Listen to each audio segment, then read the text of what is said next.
You walk through the front door after a long, exhausting day at work. You step into the kitchen, and there it is, a chocolate chip cookie sitting right on the counter. At first, you muster the strength to ignore it and try to prepare a healthy meal.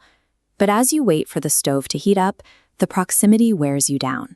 You're tired, you're hungry, and eventually you grab the cookie and eat it. Almost instantly, the guilt sets in. You tell yourself that you lack discipline, that your self-control is weak, and that you simply don't have the internal strength to stick to your goals.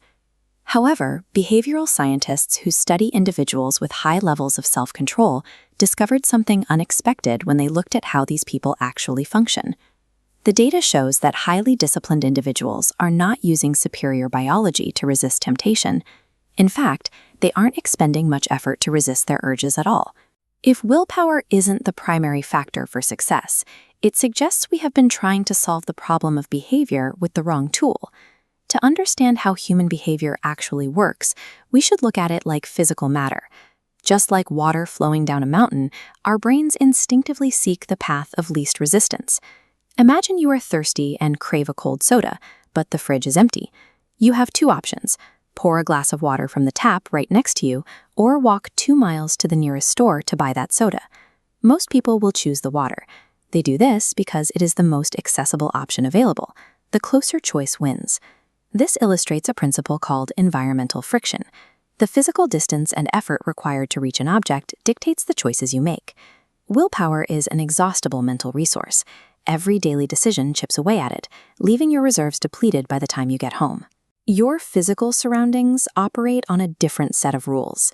The environment never runs out of energy. It remains a constant, unyielding force. In a daily war of attrition between a resource that drains and a force that never yields, the environment stays standing long after your willpower has run out.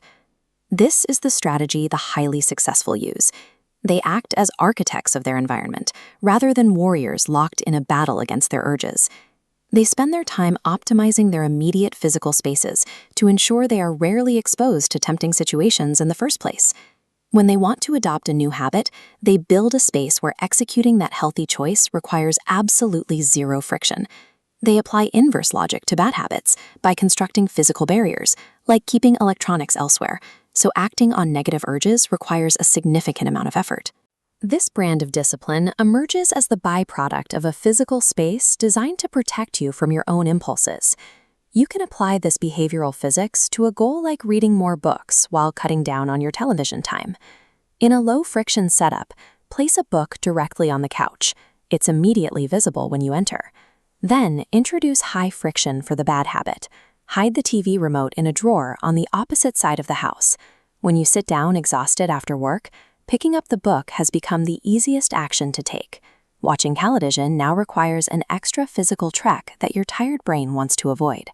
Attempting to succeed in a poorly designed room makes progress difficult. When you change the default options in your space, you allow the environment to guide you toward your goals. You cannot control how motivated or focused you will feel tomorrow evening. Human emotion is too volatile to rely on.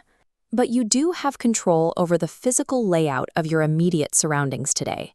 Instead of trying to outsmart your own willpower, you can design a reality where the right choice is the only easy choice.